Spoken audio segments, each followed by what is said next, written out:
오늘도 우리 사는 이야기 찾아주셔서 감사합니다. 사연자분이 보내주신 이야기 시작해볼게요. 뜨거운 태양 아래 몸을 유지한다는 것은 숨을 쉬는 것보다 어려운 일이었습니다. 엄마와 나는 그렇게 살았는데 그건 누구에게나 있는 이야기인 줄 알았는데 그게 아니었어요. 아빠는 예전부터 그랬습니다. 그날 저녁도 다녀오셨어요 라는 말을 하지 않았다고 맞아야 했습니다. 그리고 저는 아빠가 장난감을 사준 적도 안아준 적도 없는 단지 같이 살기 때문에 같이 사는 동거인 정도이지 않았나 하는 생각을 하곤 했습니다. 그런데도 저는 언제나 착한 딸이어야 했죠. 자신이 해준 것은 없을지라도 말썽은 피우면 안 되는 그런 존재, 그런 물건이었던 것 같습니다. 저는. 그날은 엄마와 영화를 보러 가기로 했던 날이었습니다. 그런데 엄마의 전화가 울렸고 엄마의 얼굴이 순식간에 굳어갔어요. 매일 폭력을 가하던 아빠가 용광로에 빠져 뜨겁게 죽었다는 소식을 제게 알려주셨고 저는 알게 모르게 웃음 섞인 표정이 나왔습니다. 저는 아빠가 죽었다는 사실이 믿기지 않으면서도 그 말이 사실이기를 바랬습니다. 그리고 소름 끼치게도 하나도 슬프다는 생각이 들지 않았고 그저 꼭 먼 친척이 죽었다는 소식을 들은 기분이었습니다. 나에게 필요하지도 존재해야만 하지도 않는 그런 사람이 세상을 떠났구나. 그저 그런 생각만을 했던 것 같습니다. 저보고 독하다고 하셔도 어쩔 수 없습니다. 그만큼 저도 엄마도 당해온 세월이 길었으니까요. 옆에서 운전하고 있는 엄마의 얼굴을 바라보면서 전 그냥 멍하게 있다가 엄마를 불렀습니다. 엄마. 엄마는 운전 중이어서인지 아니면 죽은 아빠의 얘기 때문인지 제 말이 들리지 않는 것 같았고 저는 엄마를 다시 부르며 표정을 살폈습니다. 한 번 더 부르자 엄마가 신경질적으로 대답을 해왔고 엄마한테 한 소리 들을 것을 대비해 조심스럽게 물었습니다. 아빠가 죽었다는 거 사실일까? 엄마는 이 물음에 잠시 답을 하지 않았고 저는 그게 사실임을 직시했습니다.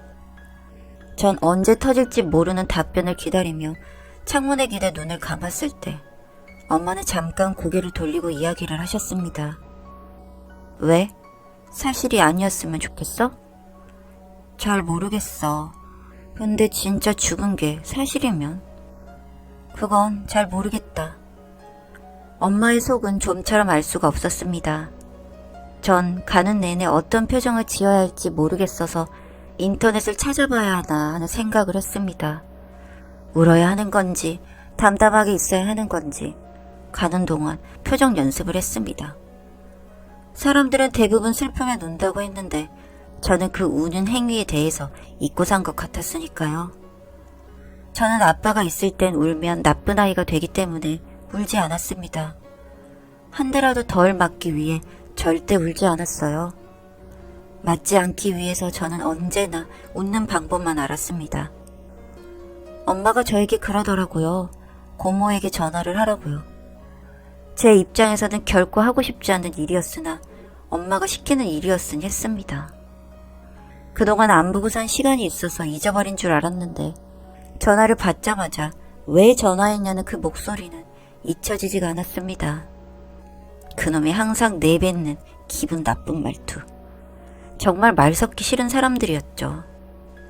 왜 했냐고 물었지만 저도 왜 하라고 했는지 모르겠어서 엄마 얼굴을 쳐다봤고 엄마가 말했습니다. 아빠가 죽었다고요. 그리고 그 말을 내뱉기가 무섭게 왜 죽었냐고도 아닌 너희들 때문에 죽은 거야 이 나쁜 년들아 라고 외치는 소리가 들렸습니다.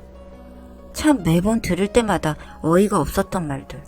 왜 우리가 나쁜 년인지 가정폭력으로 우릴 못살게 굴었던 건 아빠인데 그게 왜 엄마와 내 탓인지 역시나 할머니와 고모는 변하지 않았구나 했습니다. 제가 중학교에 들어가던 해 죽은 할아버지의 성격을 아빠가 닮았다고 했습니다. 그래서 할머니와 고모는 죽은 할아버지가 생각나 아빠에게 아무 말하지 못한다고도 했고요. 그래서 할머니도 고모도 남자에게 맞고 사는 것을 당연하게 여겼는데 고모는 하지 말라는 공부를 했다가 할아버지에게 크게 맞았던 상처로 눈 밑에 아주 큰 흉터가 있었습니다. 뜨거운 국냄비를 쳐다보는 눈이 보기 싫다며 던졌다는데 그래도 실명을 하지 않았다고 했습니다. 할머니 역시 말 한마디 했다가 얻어터지기 일쑤였기 때문에 말 한마디 못하고 그렇게 살았다고 했고요. 네, 그 사람들은 그렇게 살았고 우리가 맞고 사는 것도 당연하다고 생각했습니다. 여기에 더해서 지들이 우리보다 더 위라는 말도 안 되는 생각을 하면서 더 약하다 생각되는 우리에게 돌을 던지고는 했습니다. 그리고 우린 그 돌을 온전히 맞았고요. 그런 생각을 하며 한참을 달렸습니다. 엄마와 저는 아빠가 일하던 직장에 도착을 했고 아빠의 직장 동료로 보이는 분은 우리를 부르며 이곳이라고 하더군요. 뜨거운 용광로에 들어가 버린 아빠는 물거품처럼 사라졌습니다. 그나마 주변에 있던 다른 동료가 그곳에 빠진 걸 보지 못했다면 아무도 아빠가 그곳에 빠져 있다는 걸 알지 못했을 거라고 하더군요. 그곳은 아직도 뜨겁게 끓어오르고 있었고 그 안에 거품이 터질 때마다 아빠의 소리가 들려오는 듯 했습니다. 아니요, 엄마와 제가 맞고 아파하며 내었던 신음소리가 들리는 듯 했습니다. 그렇게 멍하니 바라보고 있었는데 고모와 할머니도 현장에 도착을 했습니다. 그리고 그 둘은 예상대로 엄마에게 모진 말들을 쏟아내고 있었고요. 하지만 엄마는 그 말을 들으면서도 표정 하나 안 바뀌고 그냥 그렇게 서 계셨는데 그것도 참 대단하다고 느꼈습니다. 전 그 사람들을 보면서 난 저렇게 살지 않겠다고 다짐했던 것 같습니다. 너 때문에 네가 조금만 더 참지. 이해할 수 없는 말들을 하는 고모와 할머니가 이해가 안 됐습니다.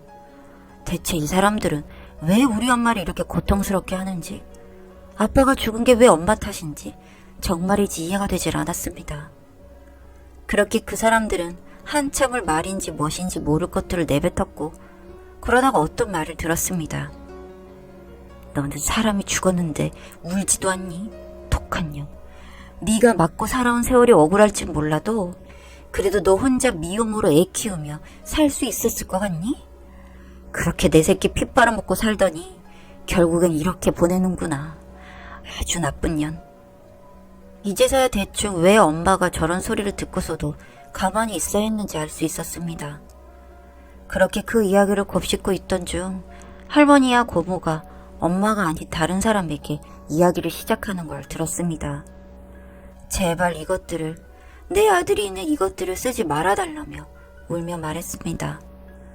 그리고 그곳에 있던 소장님이 그러겠다고 대답했고 시신이 없었기 때문에 장례까지 정말 일찍 끝냈던 것 같습니다. 그렇게 모든 일을 마치고 나서 엄마는 돈을 벌기 위해 집을 나섰고 저는 아빠의 물건들을 치우기 위해서 정리를 시작했습니다. 아빠에 대한 기억이 좋지 않아서인지 집에 남아있는 물건들도 보고 싶지 않았으니까요. 그렇게 정리를 시작하는데 작은 일기장 같은 것을 아빠의 서랍장에서 발견했습니다. 그리고 그 내용을 하나하나 읽어보게 되었고 전 충격에 빠졌습니다. 땡땡이 엄마를 드디어 집으로 데리고 왔다. 내 형이 사랑했던 사람이니 이젠 아이까지 낳게 될 사람이니 내가 책임져야 한다. 왜 이리 힘들까? 형과 만나기 전부터 나는 땡땡이 엄마를 사랑했는데, 내가 먼저 사랑했는데, 내 마음을 알아주지 않아도 좋다고 생각했는데 이젠 지친다. 땡땡이는 점점 형을 닮아가는 것 같다. 식성부터 외모까지. 그게 좋으면서도 싫다. 제정신으로 살기 힘들다. 어쩌다 이렇게 되어버린 걸까? 이럴 거면, 이렇게 때리고 못살게 굴 거면 그냥 그때 그대로 두었어야 했는데. 이젠 지친다. 그냥 끝내고 싶다. 여기까지 읽고 난 뒤 일기장을 덮고 바로 쓰레기통에 버렸습니다. 마음도 머리도 복잡했지만 아무것도 모를 것이라 생각하고 있는 엄마에게까지 충격을 주고 싶지 않았으니까요. 전 엄마를 사랑했고 이제 이 세상에 남은 건 엄마와 저 둘뿐이었기 때문에 저는 엄마를 지켜야만 했으니까요. 그렇게 아빠가 돌아가신 지 10년이 되어갑니다. 그 사이 엄마도 암투병을 하시다가 3년 전에 돌아가셨습니다. 그리고 전 그때 아빠의 일기장을 곱씹으며 살아가고 있습니다. 털어보려 해도 쉽게 털어지지 않아 이제는 그냥 평생을 품고 가기로 했는데 그냥 마지막으로 이야기를 해보고 싶었습니다. 누구라도 들어주길 바라는 마음에서요. 여기까지 봐주셔서 감사합니다.